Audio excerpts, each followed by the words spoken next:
জি 24 ঘন্টা জ্যাকলিবল স্টুডিও থেকে আমি সব্যসাচী শুরু করছি 5টা 5 আমাদের সঙ্গে স্টুডিওতে যারা রয়েছেন একটু ডেকে নিয়ে আমাদের সঙ্গে বিজেপির তন্ময় মুখোপাধ্যায় রয়েছেন, প্রদীপ্ত মুখোপাধ্যায় রয়েছেন তৃণমূল কংগ্রেসের তরফ থেকে। আমাদের আজকে যে বিষয় নিয়ে অবশ্যই আলোচনা করব, আমরা পরপর যে ঘটনাটা দেখলাম, আরজিকর আবহ এখনো চলছে, তার ক্ষত এখনো শুকোয়নি।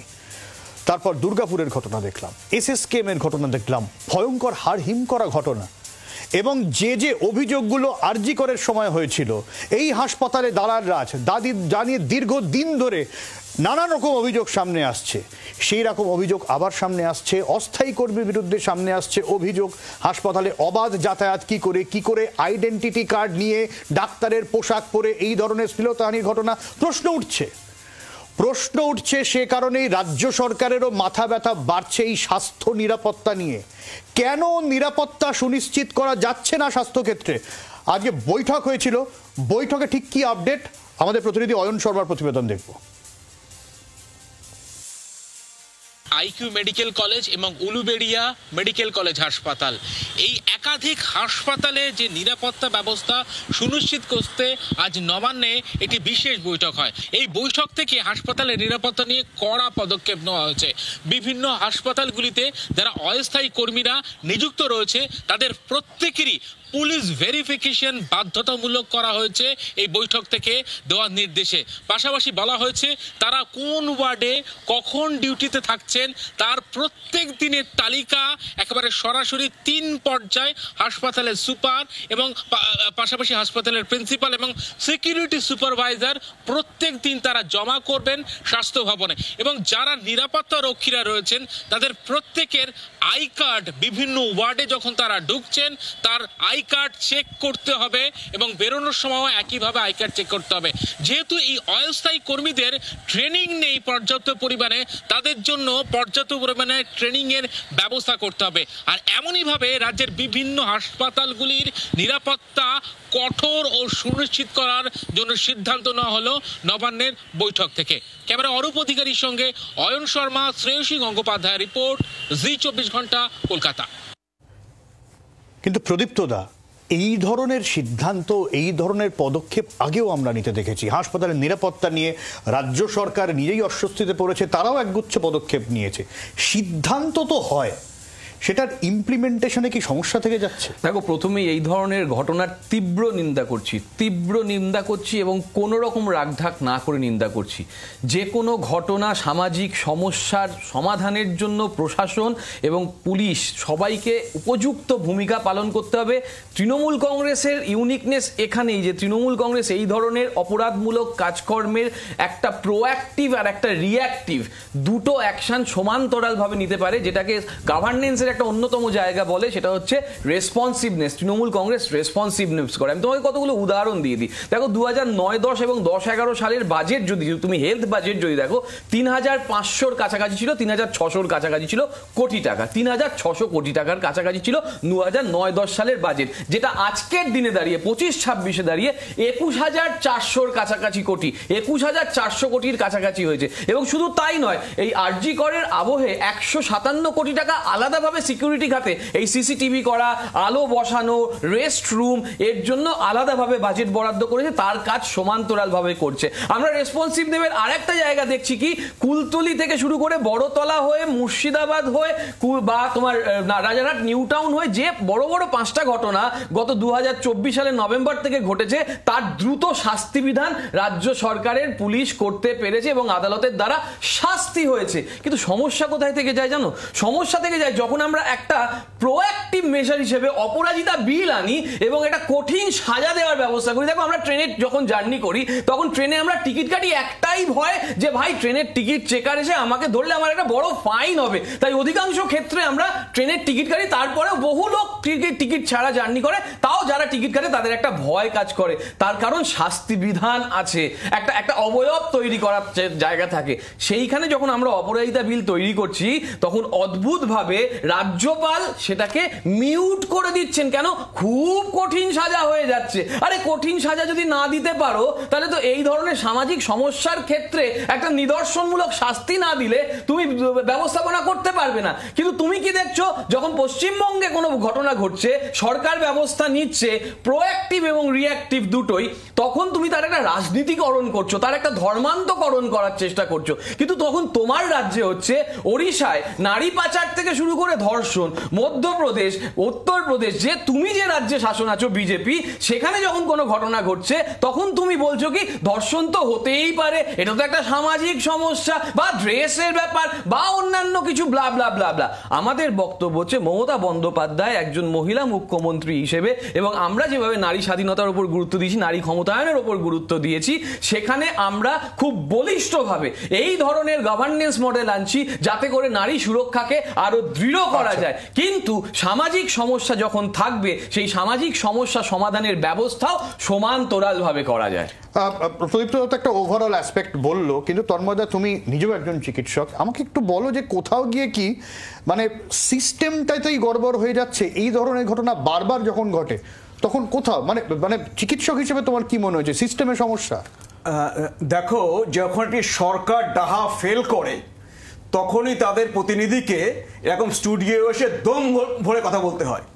কারণ আমি বলে দিচ্ছি যে আজকে তুমি যেটা বললে, আজকে 14 মাস আগে আরজিকর হওয়ার পরে যেগুলো শোনা গিয়েছিল, এখনো সেই একই কথা শোনা যাচ্ছে, এই করতে হবে, ওই করতে হবে, ওই বলতে হবে।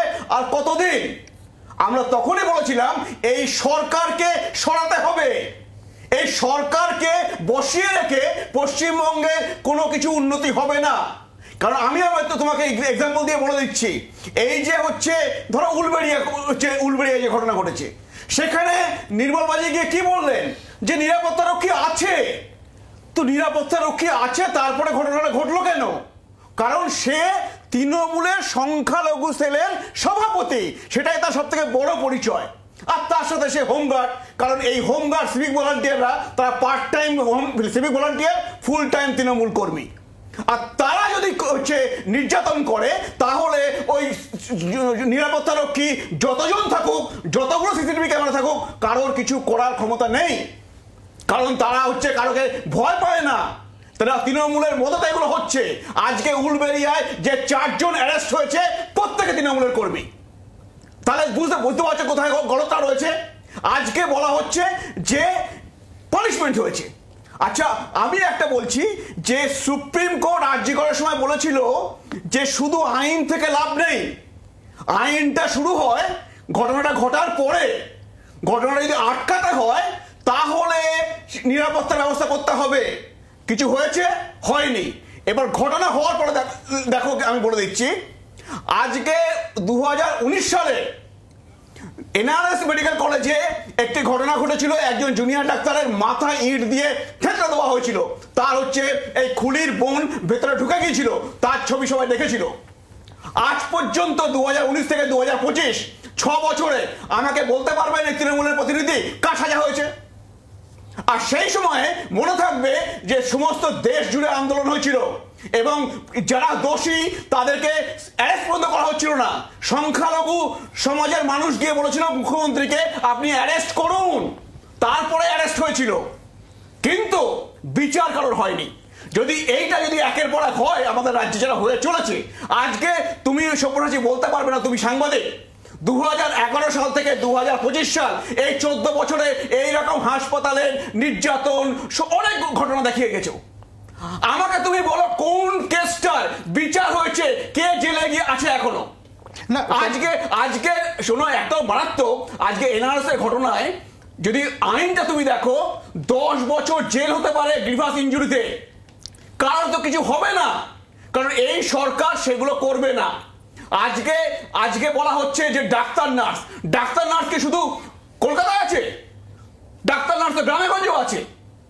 এই দুদিন আগে কি হলো হচ্ছে বীরভূমে একটা হেলথ সেন্টারে, সেখানে তো লাইট নেই, সিসিটিভি দূরে থাক, নিরাপত্তা রক্ষী দূরে থাক, সেখানে একটা নার্সকে এমন মারা হলো, যে তার 22টা স্টিচ পড়েছে মাথার উপরে। আমি এই জায়গা থেকেই তন্ময়দা মানে প্রদীপ্তদা যে অভিযোগটা সামনে আনতে চাইছে অপরাজিতা বিল নিয়ে, যদি না কড়া শাস্তির, আমি তোর কাছেই আসবো, কড়া শাস্তির উদাহরণ যদি সামনে খাড়া না করা যায়, এটাও তো বলা যায়। তুমি মানে তোমরা বলছো অবশ্যই রাজনৈতিক বিতর্কের অবকাশ রয়েছে তৃণমূলের ভূমিকা নিয়ে, কিন্তু মহারাষ্ট্র যেখানে একজন ডাক্তার, জেলার ডাক্তার, আইনের রক্ষক যিনি, তার বিরুদ্ধে ধর্ষণের অভিযোগ উঠছে, যদি ধর্ষকদের আমরা কড়া শাস্তির সামনে আনতে না পারি, কি করে কার থেকে বাঁচাবে, কে বাঁচাবে? আচ্ছা আমি একটু বলে দিই ওটা। এসব দেখো, মনে থাকবে নির্ভয়ার পরে যতজন সেখানে ছিল একজন নাবালক ছাড়া প্রত্যেকের ফাঁসি হয়েছিল লোয়ার কোর্টে, হাইকোর্টে, সুপ্রিম কোর্টে,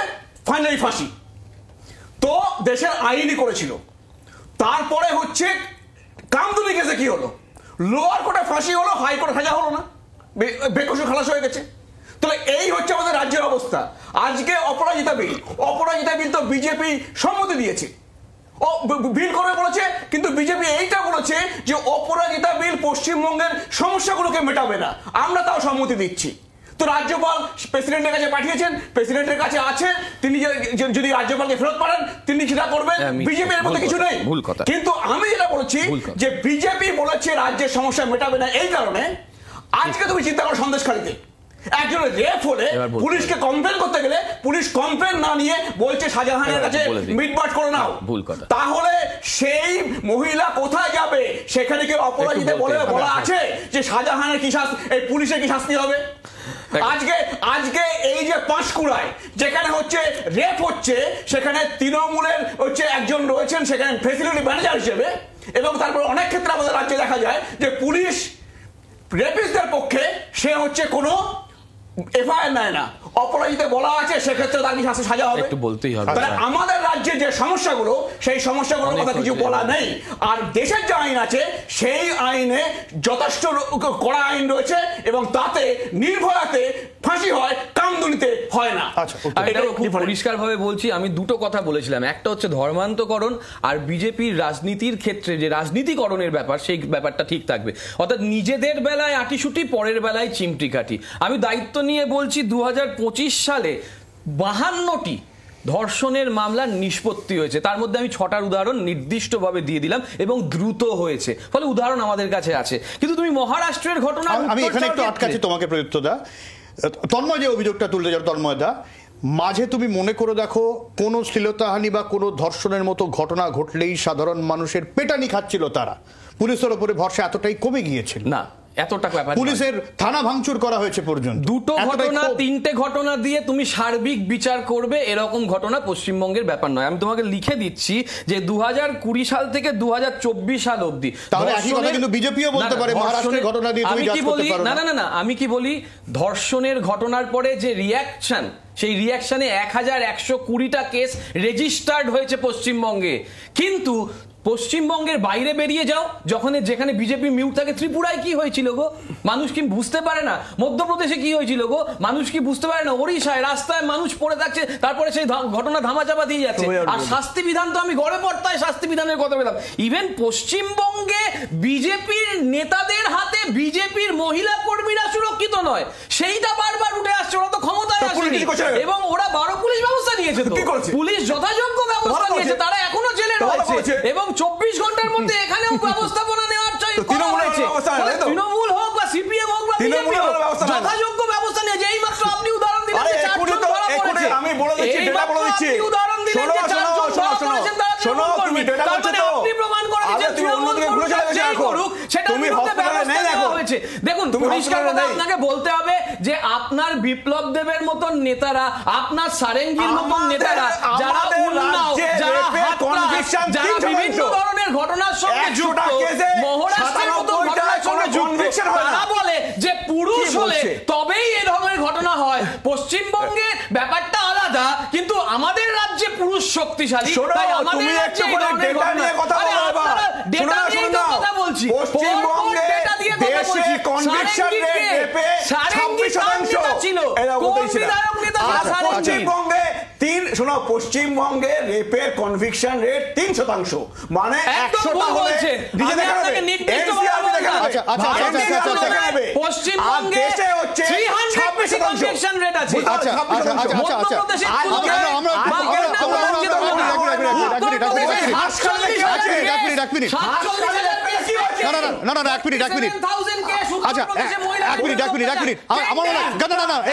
কাদা ছোড়াছুড়ি করে লাভ নেই।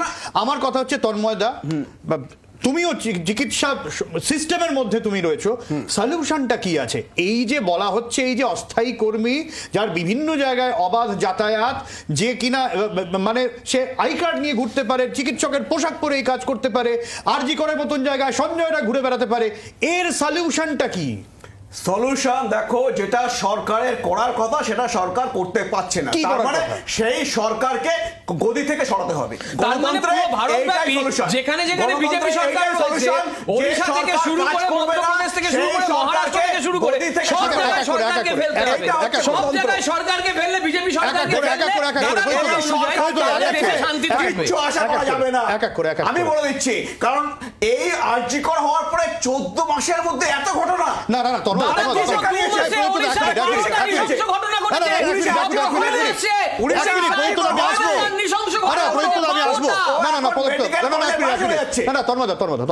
সেটা হচ্ছে যে 26-এ তোমরা তৃণমূলকে সরাতে পারলে তোমরা ক্ষমতায় আসবে, কিন্তু তোমরা ক্ষমতায় আসবে কি তৃণমূল ক্ষমতায় থাকবে তার জন্য সাধারণ মানুষ অপেক্ষা করে বসে থাকবে এবং তাদেরকে ফল ভুগতে হবে, এটা তো হতে পারে না।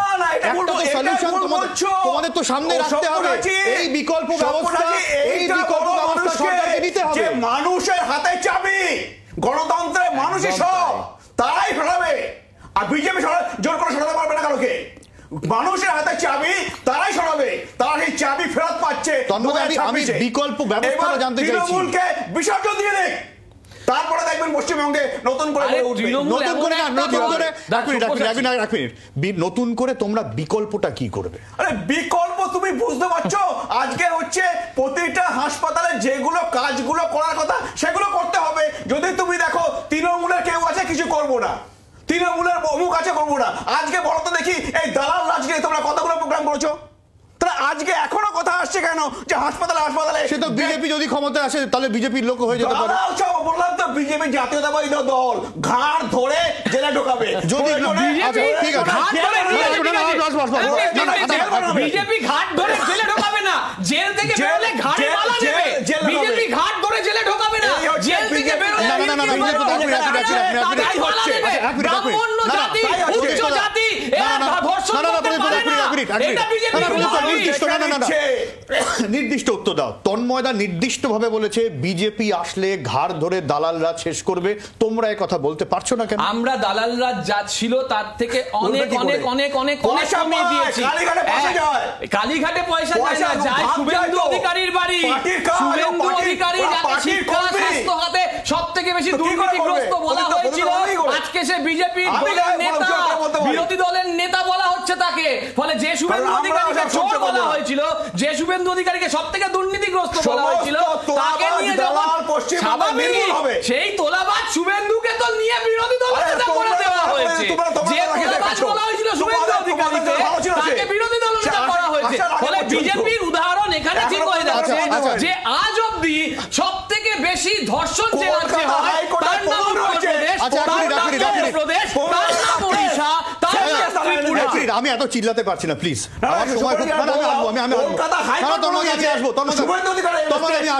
আমার আর 1 মিনিট সময় আছে, আমি দুজনকে 30 সেকেন্ড করে আমি শেষ করতে বলছি, কনক্লুড করতে বলছি। তোমাদের এই অতি রাজনীতির জন্যই মনে হয় না সিস্টেম ঠিক হচ্ছে না?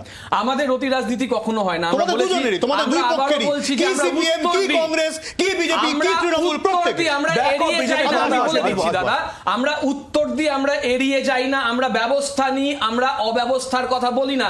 ওই জন্যই প্রথমে বাজেটের উদাহরণ দিলাম, 3,500 কোটি টাকা থেকে 21,300 কোটি টাকার বাজেট বৃদ্ধি হয়েছে। এবং যে কেউ পশ্চিমবঙ্গ যারা একটু বয়স্ক, সরকারি স্বাস্থ্য ব্যবস্থার যে উন্নতি হয়েছে চোখে তারা দেখতে পাচ্ছে যে কিভাবে মানুষের বিশ্বাস বেড়েছে স্বাস্থ্য ব্যবস্থায়। কিন্তু আজকে বিজেপি শাসিত রাজ্যগুলো চলে যাও, আজও বিহারের ভোট হচ্ছে, বিহার বিহারের সংবাদ মাধ্যমগুলো দেখো, আরে জানলা সেখানে আচ্ছা, এবার ছিল, উত্তর বিহারে দিন, কি উত্তর দিন। অবনতি হয়েছে, আচ্ছা, মানুষ বিহারে দেখতে জানলা পাচ্ছে। ছিল। বলো। আচ্ছা সব্যরাজি, এটা প্রদীপ তো কোথায় আছে? আজকে সবাই জানবে যে মুম্বাই ফিল্ম ইন্ডাস্ট্রিতে ফিল্ম হয়েছিল অপহরণ বলে। বিহারে একজন ডাক্তার বাইরে বেরোতে পারতো না, বডিগার্ড নিয়ে বেরোতে হতো, কারণ সে কিডন্যাপড হয়ে যাবে।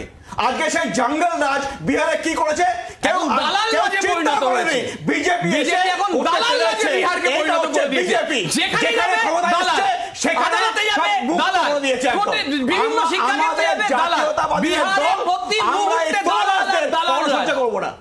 আমি এটা বলে দিয়ে রাখলাম, আজকে পশ্চিমবঙ্গে শিল্প, শিক্ষা, স্বাস্থ্য, কিন্তু কর্মসংস্থান ভারত সরকারের সবকিছু ভালো সমস্ত হবে। তত্ত্বে দেখা সবকিছু যাচ্ছে ভালো হবে। এই তো এই এসএসকেএম জেল থেকে আমার কিভাবে সময়- একজন গর্ভবতী মহিলা পশ্চিমবঙ্গ মানুষকে এখন হবে। বড় বড় এই খবর হলো। তৃণমূলকে আমার সময় একদম শেষ, অনেক ধন্যবাদ প্রদীপ্তদা, অনেক ধন্যবাদ। আমরা ফিরে আসছি বিরতির পর, সঙ্গে থাকুন। ক্ষেত্রে